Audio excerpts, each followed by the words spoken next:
warahmatullahi wabarakatuh. Sahabat channel Darul Uswah, berjumpa lagi dengan saya Umi Fitri.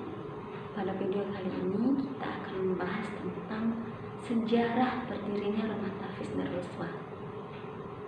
Banyak yang bertanya, bagaimana sih kok bisa mendirikan Rumah Tahfiz Darul Uswah? Kemudian bagaimana sejarahnya? Bagaimana cara merintisnya? Nah, dalam video kali ini saya akan menceritakan tentang sejarah berdirinya Rumah Tahfiz Darul Uswah. Simak videonya. Awal bermulanya terpikir ingin membangun rumah tahfiz, yaitu ketika saya dalam proses menghafal Al-Quran. Ketika itu saya sedang berkuliah di UIN Sumatera Utara dan menghafal Al-Quran di Islamic Center. Untuk mengisi hari-hari saya agar lebih semangat, saya mengikuti sebuah organisasi yang bernama Lembaga Dakwah Kampus. Dalam proses perjalanannya ada kesenjangan antara organisasi saya dengan sistem yang ada di Islamic Center kala itu, karena setiap syura itu rapat kami selalu melaksanakannya sehabis asar, sementara jadwal menghafal Al-Quran di Islamic Center juga dari jam 3 sore sampai jam 5, sehingga buku mutabaah evaluasi hafalan saya itu sering bolong ya tasniknya. Jadi sehingga salah satu tenaga pengajar di sana menegur saya. Beliau berkata, kamu ingin menghafal Al-Quran atau kamu ingin berorganisasi? Kemudian saya terdiam, saya bingung apa jawabannya. Kalau kamu ingin berorganisasi, kamu jangan tinggal di sini. Di sini tidak cocok tempat untuk berorganisasi. Kamu di sini menghafal Al-Quran, bukan memikirkan hal yang lain. Seperti itu. Ini lihat, buku tasmik kamu kosong. Kamu terganggu hafalannya gara-gara berorganisasi. Nah, itulah teguran yang diberikan guru saya kepada saya.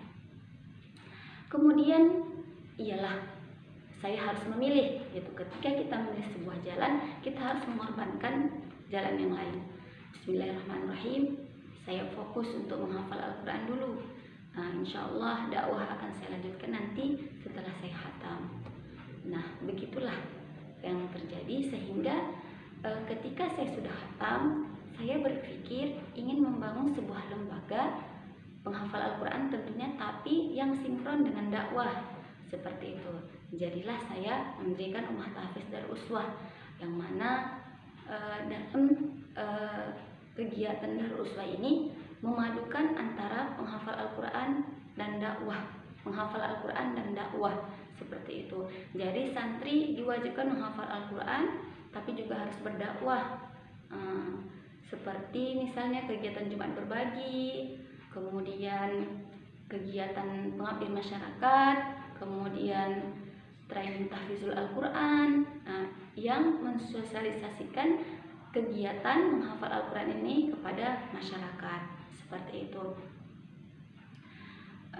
Lambat laun akhirnya setelah saya khatam gitu kan, saya beberapa waktu itu off gitu karena fokus untuk pernikahan. Dan setelah saya punya anak, baru saya berpikir kembali, saya harus segera nih mendirikan rumah tahfiz, karena saya sudah lama sekali vakum kan dalam menghafal ini. Saya alhamdulillah selesai Desember 2013. Nah, kemudian sampai akhirnya Juni 2016 barulah saya mendirikan rumah tahfiz. Dan itu saya hampir vakum ya dengan Al-Quran itu kurang lebih 2 tahunan kan. Nah, saya hanya murojaah seadanya. Kalau saya rajin saya murojaah, kalau tidak ya tidak, seperti itu. Jadi saya merasa kondisi saya ini tidak baik seperti itu. Kalau ini dilanjutkan, maka saya tidak akan bisa istiqomah untuk mengulang hafalan saya, memurojaah hafalan. Jadi akhirnya terfikirlah oleh saya harus mendirikan rumah tahfiz. Berkomunikasi dengan suami, akhirnya beliau mencarikan rumah untuk disewa ya, untuk rumah tahfiz Darul Uswah gitu kan. Akhirnya dapatlah harga rumah itu sekitar 10 juta. Nah, di sini tantangan kita ketika merintis membangun rumah tahfiz. Kita nggak ada modal ya kan untuk menyewa rumah gitu. Sedangkan kita aja pun nggak ada rumah kita. Masa itu kami masih menumpang ya sama mertua, sama orang tua suami kan. Menyewa rumah sendiri aja kala itu tidak mampu gitu, apalagi untuk menyewakan untuk rumah tahfiz gitu. Tapi alhamdulillah karena tekad yang kuat gitu kan, ada begitu jalan yang Allah berikan. Sekitar awal tahun 2016 saya berkomunikasi dengan Ukti Wardatus Saniyah ya.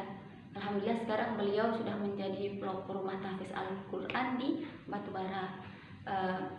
Beliau adalah adik kelas saya dulu ketika di Abu Ubaidah.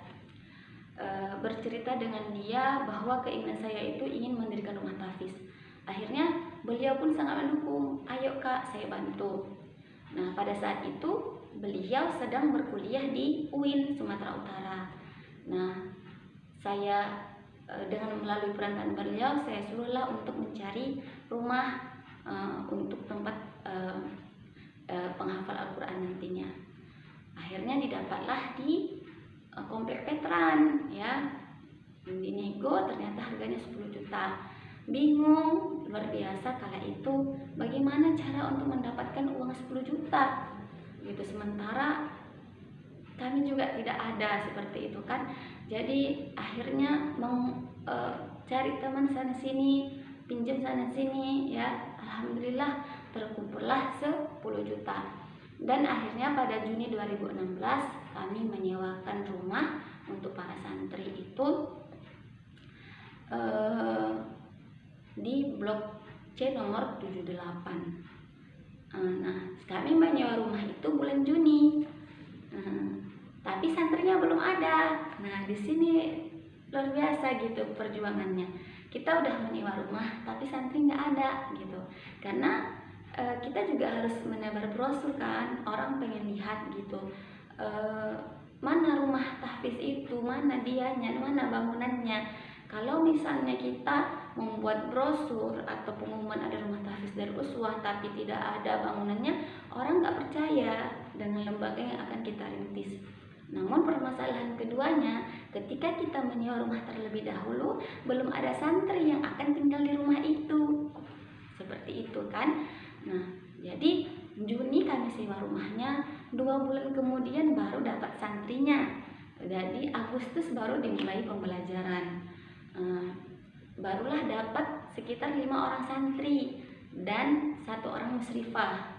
Musrifahnya Uti Wardah, kemudian 5 orang lagi teman-teman beliau. Nah, biaya yang saat itu kami kenakan yaitu 2 juta per tahun. Itu sudah biaya rumah dan biaya belajar. Jadi alhamdulillah lah, pas-pasan lah tadi 5 orang muridnya kali 2 juta pas 10 juta. Semua hutang-hutang itu bisalah terbayar. Tadi kan kita udah selak menyewa rumah 10 juta di bulan Juni. Sementara kita akan dengan santri bulan Agustus. Berarti kan santri harus selesainya bulan Agustus. Juni dan Juli kita harus menomboi nantinya di tahun yang akan datang. Di situ juga saya bingung ketika sudah akhir-akhir bulan Mei kan, sementara rumah Juni habis, sementara santri habisnya itu selesai bulan Agustus. Jadi 2 bulan lagi kita nomboin lagi untuk tadi yang tak terpakai waktu sewanya. Itu pun juga belum ada uang. Ya Allah, masih sangat merintis ya.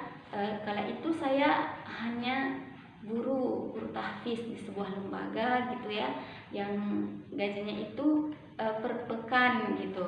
Kemudian suami saya juga seorang marketing di sebuah perusahaan yang juga masih merintis gitu kan. Tapi alhamdulillah pertolongan Allah itu datang gitu. pada saat sebelum habis masa sewa itu ada bulan Ramadan kan, bulan Ramadan. Nah, jadi kami membuat mukhayyam Al-Quran gitu, pelatihan menghafal Al-Quran gitulah, selama 10 hari dengan dikenakan biaya kepada para santri yang ingin bergabung. Atas izin Allah, alhamdulillah ada sekitar 13 orang yang mendaftar untuk kegiatan itu. Awalnya tak ada yang merespon kegiatan mukhayyam itu, tapi alhamdulillah ketika hari hanya datang semua menjadi 13 orang. Cukuplah alhamdulillah hasil dari mukhayyam itu untuk menemui yang 2 bulan lagi. Kemudian saya bisa beli handphone Advan ya, 800.000 harganya kala itu, karena masa itu saya belum punya HP Android gitu. Jadi beli HP supaya mudah berkomunikasi dan mensyiarkan tentang Rumah Tahfiz Darul Uswah. Kemudian sisa dari hasil mukhayyam itu kami salurkan ke ACT ya, untuk negeri Yaman kala itu yang sedang dilanda kelaparan. Nah, sesudah dapat santri 5 orang, kan tadi dapat 10 juta gitu untuk biaya rumah. Nah, selama setahun itu santri itu cuma 5 orang, belum ada penambahan lagi gitu, sama musyrifah tadi 1 orang, kan jadi 6 orang. Nah, selama setahun itu kita saya gitu ya, sebagai pengelola, saya sebagai pengajar gitu kan, sama sekali tidak ada upah capek lah gitu, nggak ada dapat gaji sepeser pun nggak ada gitu kan. Tapi ya itu tadi, karena kita itu niatnya membuka rumah tahfiz itu sebabnya untuk terikat dengan Al-Quran, agar istiqomah murojaah, agar bisa bersama orang-orang yang cintai Al-Quran, jadi kuat gitu kan. Jadi alhamdulillah setahun itu tak berasa apa-apa, walaupun misalnya kita nggak dapat apa-apa tuh, nggak dapat materi ya, nggak masalah gitu, bahagia, senang melihat adinda menghafal, adik-adik yang di sana menghafal apa tuh kayaknya bahagia gitu ya kan, sampai sekarang mereka berhasil gitu ya menghafal Al-Quran ya, Uti Wardah, Uti Jamila, Uti Aisyah, Uti Sari Nikmat, kemudian Uti Efdila gitu kan. Ada kepuasan tersendiri gitu ya Allah, akhirnya mereka ini bisa hatam gitu ya, beberapa orang diantaranya gitu kan. Dan semuanya itu insya Allah menjadi pejuang Al-Quran yang mencintai Al-Quran insya Allah. Jadi sebagai masukan juga untuk para teman-teman pemula gitu, ketika misalnya kita mendirikan rumah tahfiz itu karena Allah, maka insya Allah Allah akan jaga dan Allah akan berikan solusi terhadap semua permasalahan yang kita hadapi. Tapi ketika misalnya kita membuka rumah tahfiz itu sebagai material, maka yakinlah tidak akan ada keberkahan di dalamnya, dan biasanya itu umurnya tidak akan panjang gitu, lembaganya itu tidak akan panjang gitu. Jadi bagi teman-teman yang mau membuka rumah tahfiz atau yang sudah membuka rumah tahfiz, mari kita mentajdid niat ya, memperbaharui niat untuk betul-betul membuka rumah tahfiz itu karena mengharapkan ridha Allah, karena agar ada keterikatan kita dengan Al-Quran, agar kita menjadi manusia-manusia yang bukan kabur maktan. Ketika kita misalnya menjadi seorang guru, berarti kita harus berani menjadi uswatun hasanah untuk santri kita. Kita tidak boleh mengatakan menghafal atau merujaah kepada mereka sementara kita tidak menghafal ataupun tidak merujaah. Jadi sama-sama kita murojaah, sama-sama kita menghafal Al-Quran. Nah, itu kejadian di tahun pertama ya kan. Alhamdulillah solusinya Allah berikan. Nah, di tahun kedua santri saya tadi yang 5 orang ini ya kan, itu berpikir untuk mengundurkan diri dari Darul Uswah. Mungkin ya namanya kita masih merintis ya, mereka ingin mencari pengalaman yang lebih baik, mungkin ingin mencari sesuatu hal yang lebih bagus gitu kan. Hingga akhirnya di antara mereka berlima hanya 1 orang yang bertahan ya. Saya sangat berterima kasih untuk Uti Sania Nurjanah ya, yang pada itu dia berkata, Ustazah insya Allah saya tetap di Darul Uswah. Sementara teman-teman yang lain tuh minta pada keluar gitu kan. Sebetulnya saya sedih gitu kan, ya Allah, apa sampai sini aja ya Darul Uswah ini ya, apa harus tutup ya tahun depannya kayak gitu kan.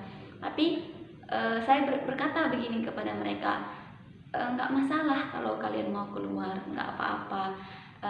Walaupun nanti santri Darul Uswah ini hanya tinggal 2 orang atau 1 orang saja, tidak masalah. Ustazah akan tetap terus menjalankan Darul Uswah ini seperti itu. Walaupun sebetulnya hatinya deg-degan, ya Allah kalau nggak ada santri kayak mana gitu kan, tapi kita harus yakin aja akan pertolongan Allah gitu kan. Akhirnya dengan kuasa Allah ya, tadi yang 5 orang ini tidak jadi keluar gitu. Jadi tetap di Darul Uswah, dan alhamdulillah tahun kedua itu ada beberapa orang yang menyantri di Darul Uswah, sehingga terkumpullah saat itu kalau tidak salah 15 orang di tahun keduanya. Jadi biasanya memang Allah mengasih ujian di awal tahun ketika setelah masa tahun ajaran berakhir. Tahun kedua itu Allah uji dengan santri yang mau keluar dari Darul Uswah semua. Tapi ketika kita yakin, kemudian kita berdoa kepada Allah, ya Allah tolong hamba, ya Allah hamba buka rumah tahfiz ini bukan karena apa-apa ya Allah, karena supaya hamba istiqomah murojaah, ya Allah hamba ingin menjadi hamba-hambamu yang bisa mempertanggungjawabkan hafalan, yang bisa menjadi hamba-hambamu yang engkau ridhoi, kayak gitu.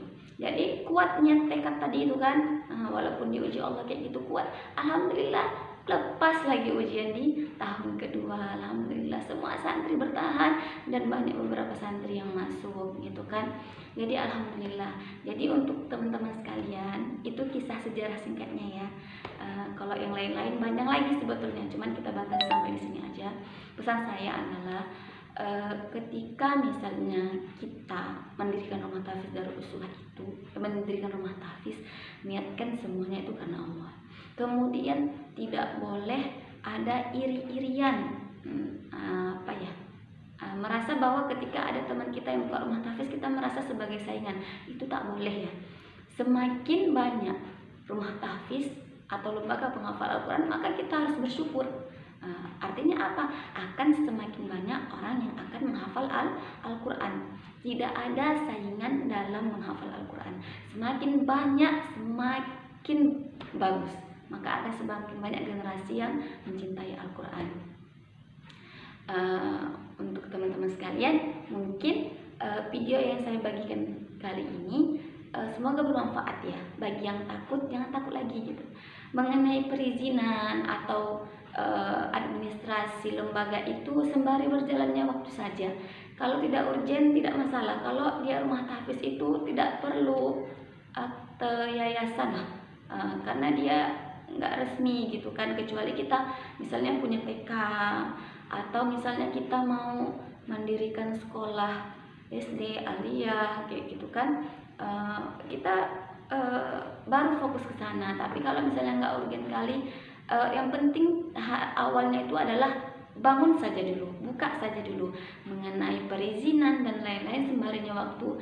Tentunya kita semakin tahun pasti menginginkan yang lebih baik untuk lembaga kita kan. Nanti kalau udah terkumpul uangnya, ya mulailah mengurus perizinan ya, akte yayasan ke Kemenkumham, kemudian buat nomor rekening kayak gitu kan. Karena nomor rekening itu penting untuk donasi umat ke lembaga kita, seperti itu. Nah ini aja mungkin videonya ya teman-teman, semoga bermanfaat. Semoga bagi teman-teman yang masih takut buka rumah tahfiz, gak usah takut, buka aja. Bagi teman-teman yang lagi ada kesusahan di rumah tahfiz, nikmati aja. Insya Allah ada jalan dari Allah. Kemudian bagi teman-teman yang sudah berhasil sukses, semoga Allah jaga hati-hati kita agar tetap istiqomah mengharapkan ridha Allah. Terkadang ketika lembaga kita sudah besar, ada timbul material yang ingin kita harapkan dari lembaga itu, yang itu tidak boleh ya. Jadi harus kita tasdid ya, kita perbaharui. Semakin Allah rezekikan sesuatu hal ke lembaga kita, maka buat jalan keluarnya. Kita buat misalnya kelas takhusus yang gratis gitu ya. Kita buat kelas-kelas gratis agar dengan hal itu Allah ridhokan ke kita. Allah ridho akan hal yang kita buat, seperti itu. Mungkin sekian, jangan lupa subscribe ya, karena teman-teman ketika membantu subscribe berarti sudah berdakwah untuk rumah tahfiz Darul Uswah. Dan bagi teman-teman, saat ini rumah tahfiz Darul Uswah sedang membuka donasi untuk pembangunan rumah tahfiz Darul Uswah, khususnya untuk takhusus ya. Dan kita buka juga program yatim dan duafa, dan itu semuanya gratis. Nah teman-teman, bagi yang mau berdonasi boleh kirim ke rekening Yayasan Ummah Tafidul Uswah. Semoga nanti menjadi jariah untuk teman-teman semua. Setiap ayat yang dihafalkan mereka insya Allah akan mengalir kepada kita semua, karena di situ mereka menghafal, di situ mereka makan ya, kemudian di situ mereka beribadah, sholat dan lain-lain. Sungguh sangat luar biasa nanti amalan yang ibadah yang akan kita tuai ketika kita berdonasi untuk lembaga penghafal Al-Quran. Mungkin itu saja. Assalamualaikum warahmatullahi wabarakatuh.